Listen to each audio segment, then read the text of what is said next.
नमस्कार, आप सभी का स्वागत है भाग्यम में। मैं हूं पंडित चंद्रशेखर शर्मा।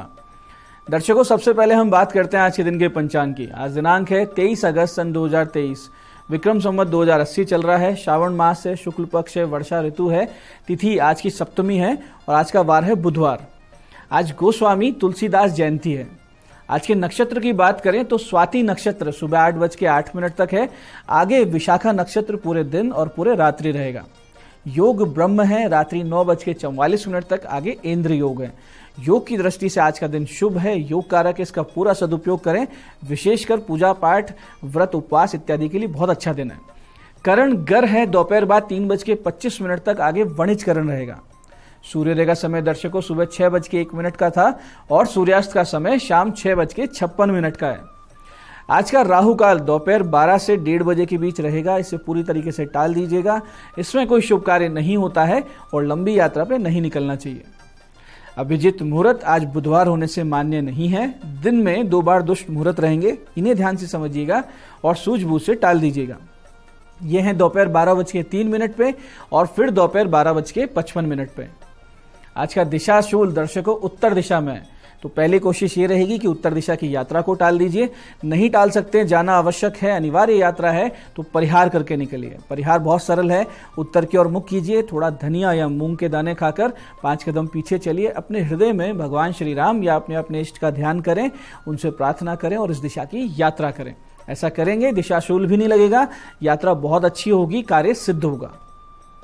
आज का शुभ समय दर्शकों यानी आज ही दिन का सदुपयोग करने का जो समय है वो है सुबह 7:40 से सुबह 9:15, फिर सुबह 11 बजे से 12 बजे तक और फिर दोपहर बाद 4 बजे से लेकर शाम 6:50 तक। तीनों कालखंड बाकी पूरे दिन की अपेक्षा ज्यादा शुभ, योग कारक है। अच्छे एफर्ट्स करने हैं, इन समय का ध्यान रखते हुए करें ताकि सफलता के चांसेस आपको ज्यादा मिले। आज की चंद्र राशि दर्शकों तुला है, यानी चंद्रमा तुला राशि से गोचर कर रहे हैं, जिससे आज का दिन सभी 12 राशियों के लिए कुछ इस प्रकार रहने वाला है। सबसे पहले बात करते हैं मेष राशि की। मेष राशि वाले जो अविवाहित हैं उनकी विवाह की बातें चलेंगी और वृष राशि वाले अपने ही खास लोगों से शत्रुता होते हुए देखेंगे। वहीं मिथुन राशि वाले ऐसे लोग जो बैंकिंग, फाइनेंस, इंश्योरेंस से जुड़े हैं उनके लिए है लाभ का दिन।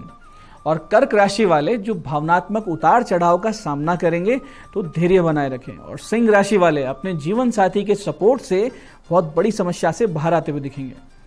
कन्या राशि वाले पुराने निवेश से धन लाभ होता हुआ दिखेगा उन्हें। और तुला राशि वाले आप आत्मविश्वास की कमी से ग्रस्त रहेंगे। वृश्चिक राशि वाले बहुत ज्यादा खर्चा करके बजट को करेंगे आज डिस्टर्ब। वहीं धनु राशि वालों को तेजी से धन कमाने का मार्ग मिल सकता है। मकर राशि वालों को करियर में मिलेगी नई ऊंचाई और कुंभ राशि वाले भाग्य से मिले अवसर से धन लाभ प्राप्त करेंगे। और मीन राशि वाले स्वास्थ्य का रखें बहुत ज्यादा ध्यान, विशेषकर वो जिन्हें मधुमेह की समस्या रहती है। अब करते हैं आज के दिन की ज्ञान चर्चा जो हमारी आपकी अंतर्दृष्टि प्रज्ञा को जागृत करेगी। फिर आगे समझेंगे उन विशेष उपायों को जो आपको समस्याओं से बाहर ले आते हैं और जीवन में सफल बना देते हैं। अंत में करेंगे आज के दिन की ज्योतिष मंत्रणा और समाधान। दर्शकों, आज महाकवि परम राम भक्त संत श्री तुलसीदास जी की जयंती है, तो आज की ज्ञान चर्चा में उन्हीं के विषय पर हम बात करते हैं।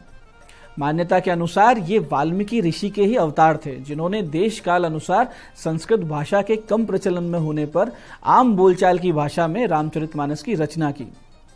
नरहरिदास जी के इन योग्य शिष्य ने मानस के अलावा विनय पत्रिका, दोहावली, कवितावली, वैराग्य संदीपनी, जानकी मंगल, पार्वती मंगल और आप जन जन के प्रिय हनुमान चालीसा की भी रचना की थी। तुलसी बाबा का दर्शन बहुत ही सरल था कि सर्वशास्त्र विशारद होते हुए भी इन्होंने भक्ति को ही प्रधान माना और सगुण और निर्गुण के भेद को अपनी लेखनी के द्वारा मिटा दिया।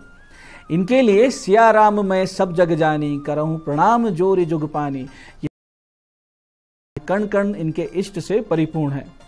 कहते हैं पहले बाबा संस्कृत में ग्रंथ रच रहे थे, लेकिन भगवान शिव जी की लीला से नित्य जो भी पद लिखे जाते थे रात्रि में वो गायब हो जाते थे।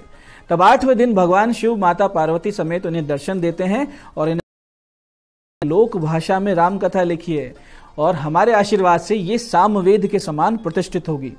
इसी आशीर्वाद से रामचरितमानस की रचना हुई, जिसने सनातन धर्म को उस समय भी थामे रखा जब विदेशी मलेच्छ आक्रांताओं ने भारत पर आक्रमण किए थे। और आज भी ये ग्रंथ प्रमुखता से सनातनी हिंदू समाज को मार्ग दिखाया जा रहा है, भक्ति, ज्ञान, वैराग्य का मार्ग। इसलिए हमें एक समाज, एक राष्ट्र और एक धर्म के रूप में बाबा के प्रति अपना आदर और प्रेम अवश्य ही बनाए रखना चाहिए। ये आज की ज्ञान चर्चा का सार है। अब बात करते हैं उन विशिष्ट उपायों पर जो आपकी सभी प्रकार की समस्याओं के सरल समाधान कर देते हैं और जिन्हें करके आप सफलता की ओर दृढ़ता से, तेज गति से अग्रसर होते हैं। सबसे पहले बात करते हैं उनकी जिनका जन्मदिन है। तो जिनका जन्मदिन है, आप लोग आज भगवान लक्ष्मी नारायण जी के मंदिर अवश्य जाएं, एक ध्वजा वहां अर्पित करें, गुलाब की माला लक्ष्मी माता के लिए और पीले पुष्पों की माला श्री हरि के लिए लेके जाएं, वहां अर्पित करें। फिर श्री सूक्त के 16 पाठ और विष्णु सहस्त्र नाम का 1 पाठ करें। इसके बाद में शाम के वक्त गणेश जी के मंदिर जाएं और वहां यदि आप 5.25 किलो प्रसाद बांट देते हैं आज, तो आने वाला वर्ष बहुत ही सुंदर और योग कारक बीतेगा, इसमें कोई भी संदेह नहीं। ऐसे दर्शकों, जिन विवाह योग्य लड़कों को उचित रिश्ते नहीं आ रहे हैं या फिर अनावश्यक विलंब हो रहा है, वो सब भगवान श्री कृष्ण की एक विशिष्ट साधना आरंभ कर दें। इसके लिए नित्य गणेश जी की और श्री कृष्ण का पंचोपचार से पूजन करें, भगवान श्री कृष्ण को मोरपंख अर्पित करें, एक बांसुरी अर्पित करें और नित्य 4 माला का जप इस बहुत ही विशिष्ट मंत्र का करना शुरू कर दें। धैर्य पूर्वक इस मंत्र को 6 महीना अगर आप कर लेते हैं तो आपको योग्यतम जीवन साथी की प्राप्ति अवश्य होगी श्री कृष्ण भगवान की कृपा से। इसी प्रकार से जिन कन्याओं को योग्य रिश्ते नहीं आ रहे हैं, वो इसी मंत्र को कदम्ब के वृक्ष के नीचे बैठकर 3 माला का जाप नित्य करें। और अगर वृक्ष के नीचे बैठ के नहीं कर सकती हैं तो अपने घर पे ही कदम की छोटी सी डाली ले आएं, उसे सामने रखकर ये जाप करें।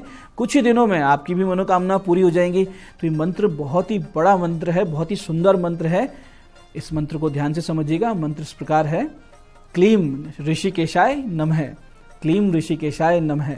आपको ये जाप करना है और निश्चित रूप से विवाह संबंधित जो समस्या दूर होगी और शीघ्रातिशीघ्र आपका विवाह संपन्न होगा।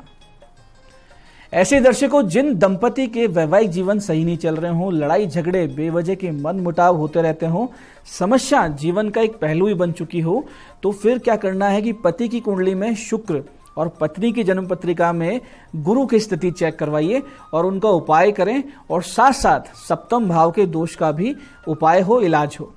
इसके अलावा दोनों पति पत्नी एक छोटा सा एक उपाय कर सकते हैं, पूजा कर सकते हैं।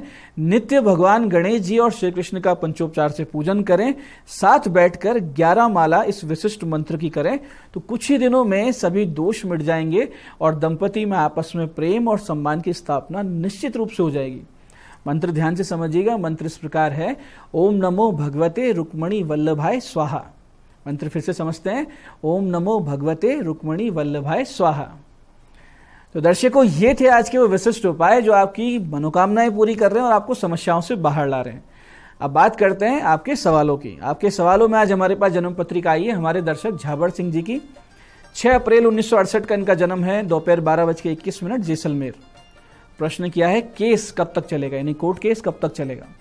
देखिए झाबर सिंह जी, आपका मिथुन लग्न, मिथुन राशि है, लग्नेश बुध नीच राशि में है, भाग्य शनि अस्त है, दशम भाव में सूर्य राहु का ग्रहण दोष है। अब ये स्थिति दर्शा रही है कि आप बहुत लंबे समय से इस केस को झेल रहे हैं और आपका ये जो केस है ये दिसंबर 2024 से सुलझना शुरू भी हो जाएगा। स्थिति को अपने पक्ष में करने के लिए आप बुध और शनि के 7-7 गुना जाप करवा लीजिए और सूर्य राहु के जो ग्रहण दोष है इसकी शांति करवा लीजिए। आज की दूसरी जन्म पत्रिका हमारे पास आई है हमारी दर्शक तनिषा जी की। 2 सितंबर सन 2004 का इनका जन्म है, शाम 6:24 दिल्ली। प्रश्न किया है, लव मैरिज और अरेंज्ड। देखिए तनिषा जी, आपका कुंभ लग्न है, मीन राशि है, तो ये स्थिति आपको भावुक बनाती है, आप बहुत ज्यादा इमोशनल हैं। सप्तम भाव में सूर्य मंगल बुध की स्थिति और शनि की तीसरी दृष्टि इनके ऊपर दर्शा रही है कि आपके 2 विवाह के योग हैं और प्रेम विवाह आपका असफल सिद्ध होगा। तो इस स्थिति को पलटने के लिए या इस स्थिति से बच निकलने के लिए अच्छा ये रहेगा कि आप पहले घट विवाह करवा लीजिए, शुक्र के 7 गुना जाप करवा लीजिए, सूर्य शांति करवा लीजिए, मंगल शांति करवाइए, फिर आपका विवाह सही रहेगा। हालांकि आप अपनी पसंद से ही विवाह करेगी, ये आपकी जन्म पत्रिका में लिखा है। तो दर्शकों, ये था आज का पंचांग, आज के विशिष्ट उपाय और ज्ञान चर्चा। मैं पंडित चंद्रशेखर शर्मा ये आशा करता हूं कि बताए हुए उपायों को सही विधि, सटीक समय और अटूट श्रद्धा के साथ करके आप पूरा लाभ उठाएंगे और जो ज्ञान चर्चा सत्संग हमने किया इसे अपने जीवन में उतारेंगे, जीवन को शिवमय, सत्यमय और आनंदमय बनाएंगे। मैं महादेव से प्रार्थना करता हूं कि जब आप हमारे बताए हुए उपाय करें तो आपके कष्टों का निवारण अवश्य हो और आपकी मनोकामनाएं निश्चित रूप से पूरी हो। साथ ही एक निवेदन कि श्रावण मास से वृक्षारोपण अधिक से अधिक करें, क्योंकि ये प्रकृति ही भगवती है। की सेवा कीजिए, आपको बहुत जल्दी आपका जीवन संवर जाएगा। कार्यक्रम में बने रहने के लिए बहुत बहुत साधुवाद। भगवती आप सबका कल्याण करे। जय आदिशक्ति।